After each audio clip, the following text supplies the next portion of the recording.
नमस्कार विद्यार्थी मित्रांनो. तर आज आपण इयत्ता 7वीचा घटक परिमेय संख्या व त्यावरील क्रिया हा घटक अभ्यासणार आहोत. त्यापूर्वी आपण इयत्ता 6वीमध्ये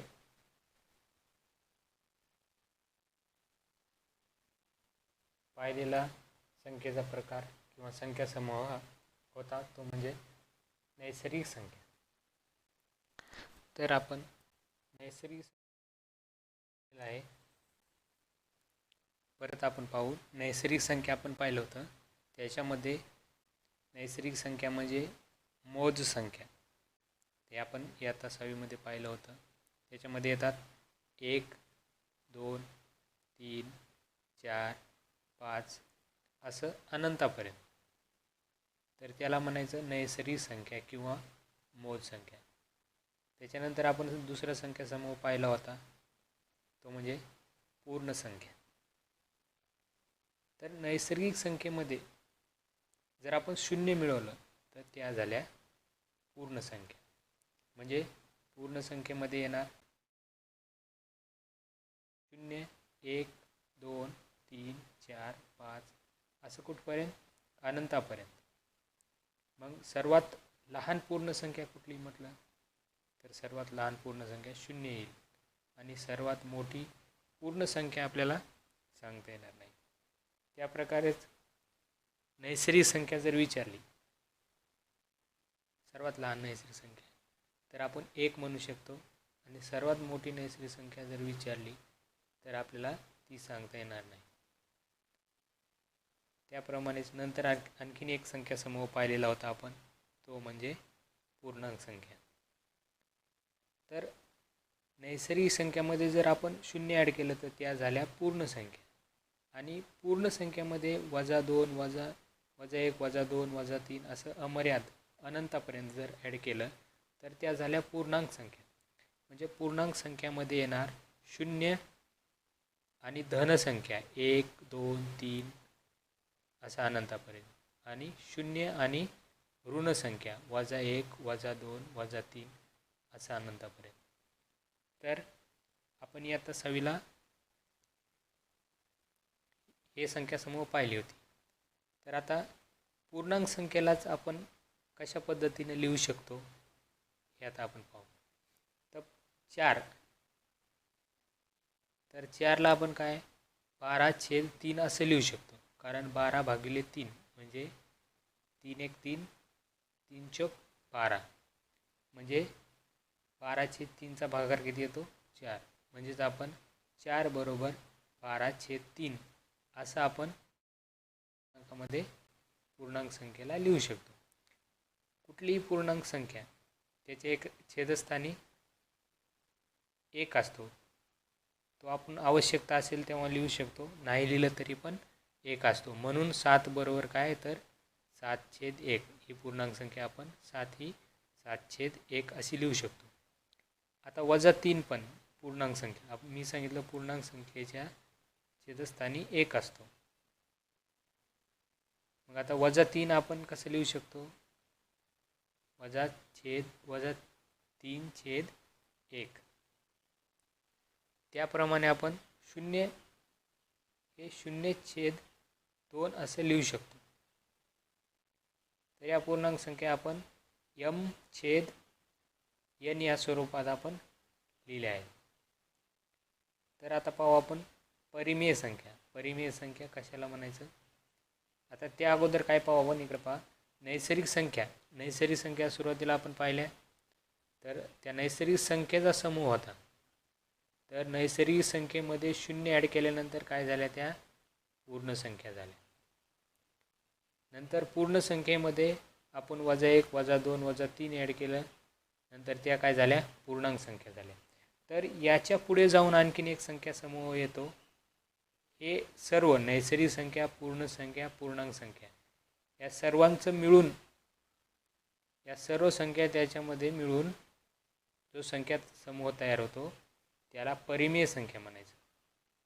हा या पूर्ण संख्या, नैसर्गिक संख्या, पूर्ण संख्या आणि पूर्णांक संख्या या सगळ्या मिळून पुढील जो संख्या समूह तयार होतो त्याला परिमेय संख्या म्हणायचा. आता तो पाहू आपण. जर यम हा कोणताही पूर्णांक आणि एन हा कोणताही शून्यतर पूर्णांक असेल तर यम छेद एन या संख्येला काय म्हणायचं? परिमेय संख्या म्हणायचं. आणि इंग्लिशमध्ये त्याला रॅशनल नंबर म्हणतात. जर यम हा कोणताही पूर्णांक आणि एन हा कोणताही शून्यतर पूर्णांक असेल तर यम छेद एन या संख्येला परिमेय संख्या म्हणतात. म्हणजे यम ही कुठलीही पूर्णांक संख्या असायला पाहिजे आणि एन ही कुठलीही पूर्णांक संख्या असायला पाहिजे, पण शून्य सोडून. शून्यशिवाय ती कुठलीही पूर्णांक संख्या असेल तर त्याला परिमेय संख्या म्हणतात. परिमेय संख्या या अंशछेद स्वरूपात व्यवहारी अपूर्णांकामध्ये लिहिण्याची पद्धत आहे. तर यम छेद एन व्यवहारी अपूर्णांकात आपण काय करतो? परिमेय संख्या लिहितो. तर आता आपण समजून घेऊया. आता आपण पाहिलं होतं नैसर्गिक संख्या. त्याच्यामध्ये आल्या 1 2 3 4. नैसर्गिक संख्या म्हणजे मोज संख्या. 4 अनंतापर्यंत, पुढे अमर्याद. तर नैसर्गिक संख्येनंतर आपण संख्या समूह पाहिला होता पूर्ण संख्या.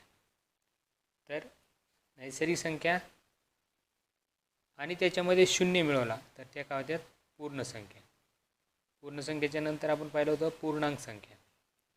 नैसर्गिक संख्या, पूर्ण संख्या आणि त्याच्यामध्ये -1, -2, -3 असं अनंतापर्यंत मिळवलं तर त्या काय झाल्या? पूर्णांक संख्या. आणि हे सर्व तिन्ही प्रकार नैसर्गिक संख्या, पूर्ण संख्या आणि पूर्णांक संख्या याच्या व्यतिरिक्त परिमेय संख्या याच्या व्यतिरिक्त आपण व्यवहारी अपूर्णांक मिळवले. 5/4, 3/4, -17/28 किंवा 2.17. तर हे सर्व येऊन नंतर व्यवहारी अपूर्णांक हे परिमेय संख्यामध्ये येतात. म्हणजे परिमेय संख्यामध्ये पूर्णांक संख्या येतात, पूर्ण संख्या येतात आणि नैसर्गिक संख्या येतात. शिवाय 5/4, 3/4, -17/28 असे व्यवहारी अपूर्णांक आपण परिमेय संख्यामध्ये घेऊ शकतो. तर ठीक आहे, आता आपण काय करू? उदाहरणासहित अभ्यास करू त्याचा. आता पहा, इथं काय आहे? सारणी दिली आहे, ती सारणी पूर्ण करायची. आता नैसर्गिक संख्या आपण पाहिलं तर त्याच्यामध्ये -3 ही संख्या, -3 ही संख्या नैसर्गिक संख्येमध्ये येते का? येत असेल तर राईट, नसेल तर चूक फुली मारायची. मग नैसर्गिक संख्येमध्ये -3 ही संख्या येत नाही, म्हणून इथं काय केलं आपण? नाही म्हणून लिहिलं. आता 3/5 ही नैसर्गिक संख्या आहे का? 3/5 ही नैसर्गिक संख्या नाही, म्हणून इथं काय केलं आपण? नाही म्हणून फुली मारली. आता -17 ही नैसर्गिक संख्या आहे का? -17 ही नैसर्गिक संख्या नाही. नंतर -5/11 ही नैसर्गिक संख्या का? तर नाही. आणि 5 ही नैसर्गिक संख्या आहे का मग? तर आहे. 5 ही नैसर्गिक संख्या आहे. आता पूर्णांक संख्या. पूर्णांक संख्येमध्ये पाहिलं होतं आपण 0 1 2 धनमध्ये आणि 0 -1 -2 ऋणमध्ये. मग पूर्णांक -3 ही पूर्णांक संख्या आहे का? तर आहे. 3/5.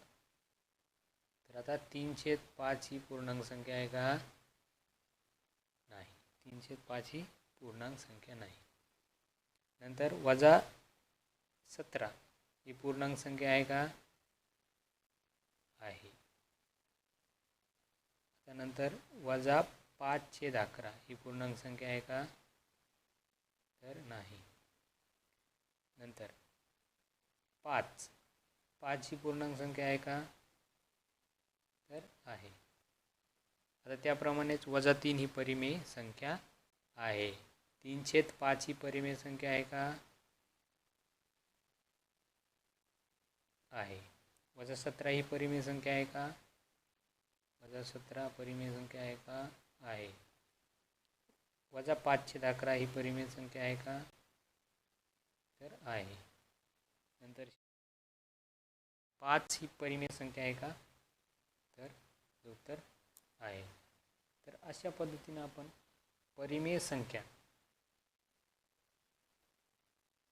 म्हणजे काय ते पाहिलं, त्याची उदाहरणे अभ्यासली तर परिमेय संख्या म्हणजे काय तुम्हाला समजलेलं असेल. तर आपण पुढील व्हिडिओमध्ये परिमेय संख्यावरील क्रिया कशा करायच्या तर ते आपण पाहणार आहोत.